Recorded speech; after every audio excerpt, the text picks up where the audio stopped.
All right, today at the Commons we have MP Chagger, and there's already been some revelations. You can skip ahead, just check out our chapters to Pierre Poilievre. He had some excellent pieces, but she gives out quite a few truffles The here. nonpartisan and professional public service made a clear recommendation that We Charity was the organization that was able to deliver this program in the timeline that was needed. Mr. Chair, as you know, We Charity is no longer delivering the CSSG. There are tens of thousands of students and hundreds of not-for-profit... Monsieur le Président, point d'ordre. Point of order, Mr. Chairman. Point of order. The interpreter who's interpreting into French has not received the text in advance, which of course is complicating the job. I think that the committee is that the documentation should be provided to the interpreters in advance so that they can do their job adequately. Could we clarify that, please, sir? Yes, it isn't a rule that ministers have to. It's better if they can. It's easier to make it happen in Ottawa. I'd ask the minister maybe to slow down a little bit. Thursday, July 16th, 2020, we have Mario Dion is doing 2 investigations into ethics. Now we have the expectation of informed watchers is that the committees will shed more heat than light on the matter. They will call witnesses who will have been warned they can't reveal advice to ministers and ask for documents the government will try to redact to the point of ineligibility on the grounds of cabinet confidence. Prime Minister's office's mum on testifying at the committee over the contract. We informed the Finance Committee officials that we were unable to find anyone at the Prime Minister's office who will indicate the Prime Minister's availability or lack thereof to testify, Mr. Poilievre said. They can't find anyone in the PMO who will even receive the inquiry. Recommended by the public service that entering into a contribution with a third party was the best approach to ensure that both students and not-for-profits could receive the necessary support to deliver this program successfully and as quickly as possible. The contribution agreement that was negotiated by the public service and signed between the Government of Canada and We Charity allocated funding for different cohorts. The first announcement we made was for 20,000 placements, and $19.5 million was allocated. Of this $19.5 million, $5 million was for not-for-profits for the creation and support they needed, and $300,000 was for accessibility support so that every student, regardless of ability, could participate. There were 2 other categories of funding envisioned in the contribution agreement. $10.5 million to be provided to We Charity to administer the program for smaller, local not-for-profits that would want to participate. This money was provided to We in anticipation of a desire of these groups to participate in the program. Additionally, as we've always stated, our intent was for this program to scale up. Had that occurred, there could have been another $13.53 million provided to We for an additional 20,000 placements. This would only have been authorized to go ahead if the demand was there and if the program was proceeding as planned. There were checks and balances put in place, and I would had to approve it for it to move forward. We had not moved to the second cohort. The maximum amount We Charity could have received was $43.53 million out of the total budget of $912 million. The vast majority of the monies were for grants that would have been issued by one-time payments for students to pay for their post-secondary education costs. Mr. Chair, I would like it noted. So the $43 billion is new, obviously. That's kind of shocking to me that they were going to get more and more. And then the other one was these grants to students. So a private company is going to give grants. Here's Pierre Poilievre. What is the name of the public servant who recommended that we deliver the Canada Student Service grant? Just the name, please. Madam Minister. Rachel Wernick. She gave the recommendation. Did she give it in writing? Yes.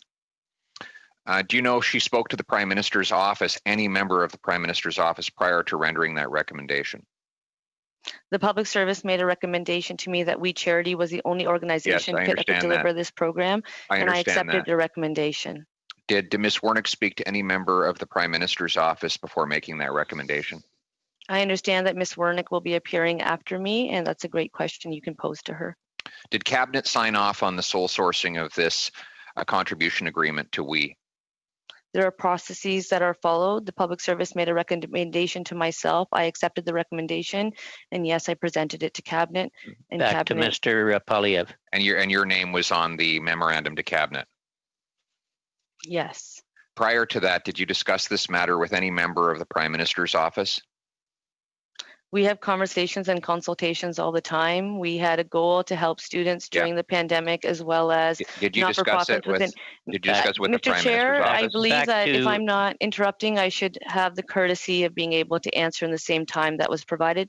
Go ahead, Okay. Mr. Poilievre, and then back to the minister. Did you discuss this matter with any member of the Prime Minister's office prior to bringing it to Cabinet? Madam Minister. So I was given a recommendation by the public service. I accepted the recommendation. I asked many questions. Many questions have been posed, and I accepted the recommendation, and I brought it forward to Cabinet. Did you Thank you, discuss it Mr. with? Poilievre. Did you discuss it with Katie Telford before bringing it to Cabinet? I personally did not discuss it with Katie Telford. Anyone else in the Prime Minister's office? I personally did not have those conversations. I was working with the public service. The professional, nonpartisan public service made a recommendation. I accepted it. So you did not discuss this with anyone in the Prime Minister's office prior to introducing it to Cabinet? I did not have conversations with the Prime Minister's office in regards to the proposal that was being recommended by the public service. Did you discuss it with anyone in the Finance Minister's office? I personally did not have those conversations with the Finance Minister's office. Did anyone in your office to talk to? Mr. Poilievre, the minister, give the minister a little opportunity. Go ahead, Madam Minister. Madam Minister. I answered the question, Mr. Okay. Chair. Okay. Thank you. All right. Did anyone in your office speak to anyone in the Prime Minister's office about this proposal before it was introduced in Cabinet? I know that it's a substantial amount that was budgeted, so I would hope that all offices would have been having conversations to ensure that the program was delivered in a meaningful and successful way. So that's a yes, your office did discuss this with the Prime Minister's office prior to introducing it in Cabinet. Mr. Madam- Chair, the member can choose to put words in my mouth. What I am stating is that we had a proposal and we want to move forward on a plan for students and not-for-profits to be able to deliver during this very challenging time. A recommendation was made by the public service. I acknowledge that many conversations take place, and I would hope that those conversations would take place. Right. So that I take that Poilievre. as a yes, you did speak. Your office did speak to the Prime Minister's office about this prior to you're presenting it to Cabinet. The government website. Mr. Poilievre, I hate to interrupt, but I think the minister said that isn't exactly what she said. Okay, you can so I'll take just it as ask a her. yes. I'll ask her then, yes or no, did your office discuss this matter with the PMO before you introduced it in Cabinet? Yes or no? If you can't answer, I can move on to another question. Another question, Mr. Poilievre. Okay, so she does not want to answer that question. We'll follow that. We'll follow that trail then. All right. Next issue is the government website says this was a $900 million project. What was the total number of job placements that the $900 million was guaranteed to create? Mr. Chair, as I stated in my opening statement, the $19.5 million that was allocated, given to we, was for the initial 20,000 placements. There was an additional $10.5 million for the supplemental cohort. If the program had proceeded, there would have been an additional $13.53 million. So the total amount that We Charity could have received through the contribution agreement that was negotiated by the public service and We Charity was $43.53 million. The majority of the $912 million that was allocated for the program was for grants so that students would have the supports they need for post-secondary education costs. So you originally the government claimed that we could only get 19 million. Now you're saying 43 million. So which is it? So as I stated publicly, Mr. Chair, it was that we would be allocated or given $19.5 million for the initial 20,000 placements. And of that $19.5 million, $5 million was for not-for-profits so that they would have the supports and ability to create placements. $300,000 was for accessibility support that so that wasn't all the students question. would be able to. You said that the maximum amount we could get was $43 million. Originally, your government claimed we was only going to get $19 million. So you've got two different numbers you're working with. And then there's the third number, which is $900 million. That was the total scope of the program for which we was the sole sourced administrator. You said now that amount of money, $900 million, was to create 20,000 positions. But 20,000 positions times $5,000 per position. We can do the math right here, Mr. Chair. And we find that comes to you were substantially over time. I'll let you finish your point, and then I'll let the minister give the explanation here in full. 20,000 positions at $5,000 maximum per position brings us to $100 million. Where does the other $800 million go?